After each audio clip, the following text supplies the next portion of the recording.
Para a gente iniciar esse bate-papo, né, eu trouxe um pouquinho, que a gente chegou até a fazer uma enquete, né, no nosso LinkedIn, no LinkedIn da Rendit, para entender um pouquinho mais, mas a gente sabe que a área de controladoria, ela acaba sendo multidisciplinar, né, temos até diferentes opiniões, às vezes, quando a gente fala, é uma área de humanas ou de exatas? Né?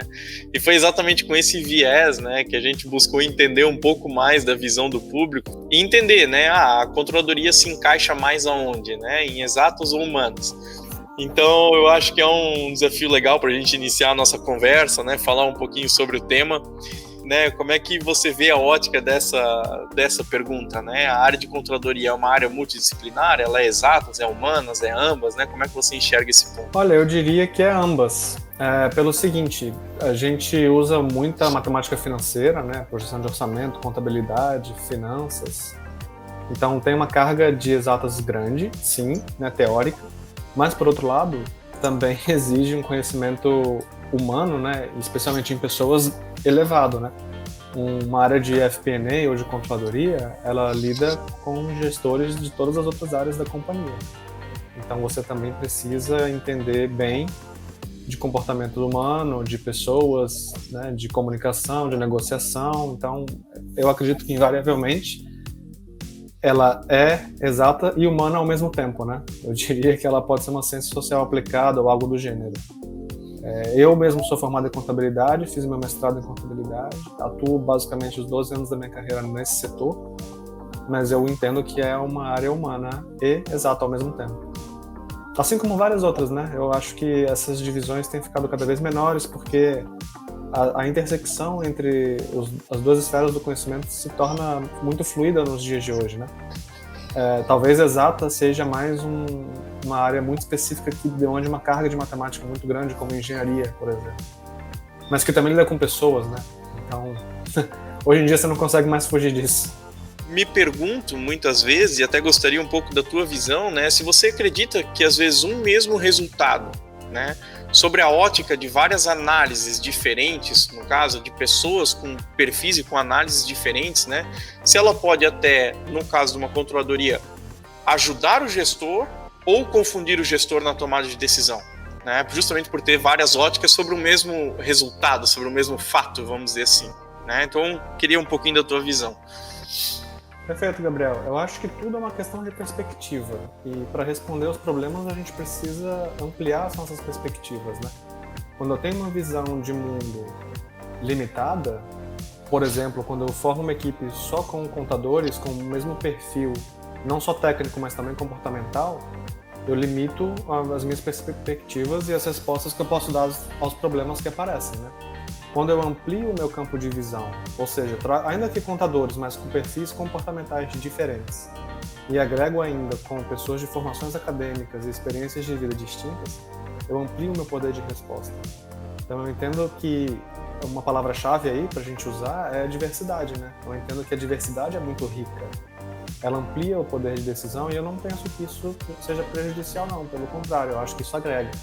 Né? Cabe ao gestor da área entender daquelas conversas, né? O que pode ser útil para vir a ser uma solução ou o que não. Ou seja, o gestor que é mais experiente filtraria as opções daquele grupo e levaria para o nível superior para a tomada de decisão. Né?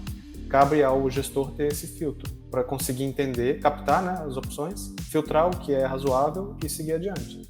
Quando o gestor não faz esse filtro, aí a gente pode ter problema, porque a gente vai levar um monte de informação que muitas vezes são desnecessárias para tomada de decisão.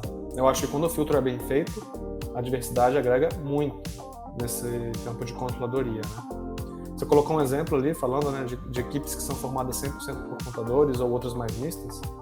A última equipe de controladoria que eu liderei, éramos 8 profissionais e só eu era contador. Nós tínhamos ali profissionais de várias áreas, distintas inclusive, e era muito rico as discussões, né? Eu tenho limitação no meu campo de visão pela minha experiência pessoal, eu, Felipe, mas quando eu agregava a experiência pessoal dos outros 8 que trabalhavam comigo e também as experiências acadêmicas, né, e profissionais desses outros 8, que eram de outras áreas, com outras histórias e outras perspectivas, a gente tinha um campo de visão enorme, né? Ampliava, a gente eliminava alguns pontos cegos que existem. Quando você tem um perfil muito quadrado, né, muito limitado porque você escolheu fazer assim, ou talvez porque a tua demanda era essa, que pode ser o caso também, né? Você limita a sua visão, você tem vários pontos cegos. Legal, Felipe. Acho que é bacana que você traz o exemplo, porque a gente consegue também vivenciar um pouco, né, do que você está trazendo como resposta aqui para a gente.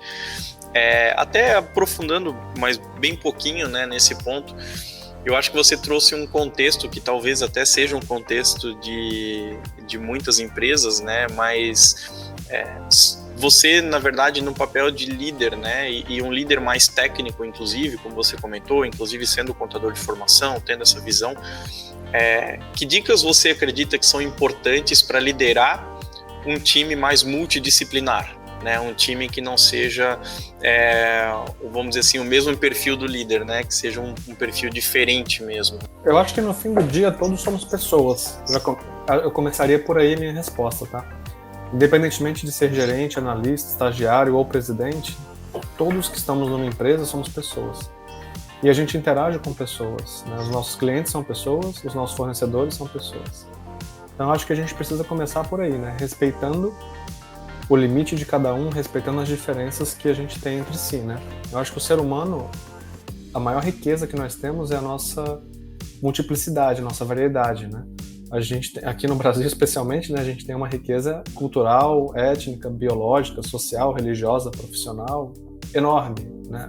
Talvez seja um dos países com a maior riqueza cultural, e a gente precisa usar isso para responder os nossos desafios, né? Eu diria que é por aí. É importante falar aqui também de vieses inconscientes, né? Eles são baseados na nossa experiência pessoal, todos nós temos, né? Isso acaba limitando a nossa visão. Acho que o primeiro passo é reconhecer que temos e o que podemos fazer com ele, né? O que o viés inconsciente traz pra gente? Em geral, ele faz com que a gente associe inconscientemente o diferente como algo perigoso, né? Algo que eu não tenho familiaridade. Então eu tendo naturalmente a me afastar. E o que isso acontece? Dos dois lados, né? Ação e reação. Isso gera ódio, gera preconceito, gera violência. Extremos que eu estou usando aqui, que a gente vê no noticiário, né? É só ligar o Jornal Nacional que a gente vê as notícias. O que eu penso? A gente tem que fazer o contrário. Aquilo que é diferente, eu preciso experimentar, me aproximar, me conectar, me relacionar. Eu vou descobrir se aquilo é bom ou ruim, com base na experiência. Aí sim eu consigo lidar com o diferente. Quando eu permito uma conexão, quando eu permito uma experiência, né? E eu permito que ideias diferentes e pensamentos diferentes sejam discutidos. Eu acho que esse é o principal ponto. Respeitar as diferenças, trazê-las para dentro do teu contexto e trabalhar com elas. Da mesma forma como as tuas também precisam de espaço para acontecer, né?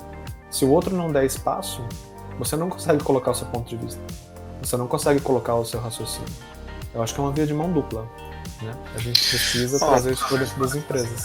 Legal, Felipe. Eu acho que você acabou inserindo um tema, né, junto dessa análise. A gente começou falando um pouquinho dessa brincadeira até que existe sobre exatas e humanas, né? Eu particularmente não acredito que exista essa divisão. Eu acho que tem momentos que nós somos mais racional, mas nós também somos emocionais e a gente vai fazer um pouco de exatas e humanas o tempo inteiro. Mas eu acho que você entrou agora com um tema que ele pode ir muito além disso, que é inclusive diversidade, né?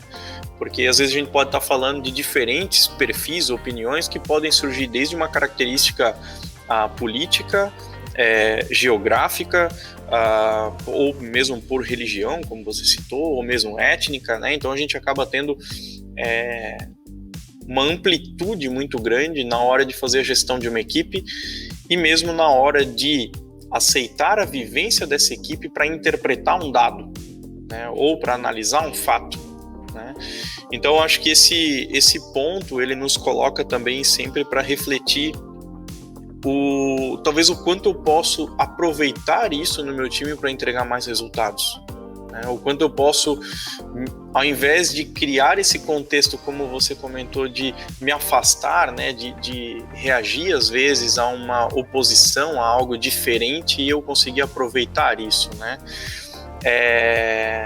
E acho que até um item que eu acabei nem comentando aqui, mas até diversidades em relação à idade, até gênero, né? Então acho que a gente vê muita questão diferente. E hoje às vezes existe, né, esse espelho, né? Eu estou acostumado com, de repente, lidar com uma equipe mais masculina, na faixa dos 30 aos 50 anos, e aí eu vou continuar só com isso. Mas daqui a pouco pode ser que esse senso comum comece a limitar a minha visão, né? Aprofundando um pouco mais nesse tema de diversidade, né? De repente você tem algum exemplo, algum ponto que você consegue trazer e compartilhar com a gente também? A gente tem visto aí muitos profissionais mais seniors, né? Com uma ampla experiência profissional, aí com seus 50 ou 60 anos, até mesmo buscando migrações de área, seja por necessidade ou seja por interesse, né? A questão de gênero é super atual e contemporânea, né? Eu acho que isso tudo agrega assim pra gente, né? Imagina só, você tem, por exemplo, numa controladoria de uma empresa prestadora de serviços, um profissional que fez a sua carreira inteira na indústria, né? Ele tem outras preocupações na indústria quando ele vai para uma empresa de serviços, mas ele traz a experiência dele, problemas que ele viveu lá, e ele pode propor soluções aqui, novas, que nós que estamos aqui na indústria de serviços não conseguimos enxergar. Porque o nosso campo está limitado, nosso dia a dia limita a nossa atuação. A gente enxerga aquela realidade que está sendo mostrada para nossa frente ali, né? Então eu acho que é super válido trazer gente mais experiente para os times, quando couber e quando fizer sentido. Mas não só trazer, né? A gente precisa trazer a diversidade para as nossas empresas, para os nossos contextos, mas a gente precisa incluí-los, né? Trazer por si só não vai resolver problema nenhum. Não vai agregar muito, né? Até gera-se problemas aí, né? Para os dois lados. É importante, se for o caminho, né? Se for esse o caminho da empresa, trazer a diversidade e incluí-la, né? A gente precisa incluir a diversidade no contexto. As pessoas precisam de voz, precisam de espaço, precisam de respeito, né? Tem uma frase que eu vi esses dias da vice-presidente de inclusão da Netflix que eu adorei, que é: diversidade é convidar alguém para o baile. E inclusão é convidar essa pessoa para dançar contigo. Então, acho que é bem por aí, né? Qualquer que seja a diversidade que a gente está tratando, é isso. É chamar para o baile e convidar para dançar com você. Esse é o caminho, eu penso.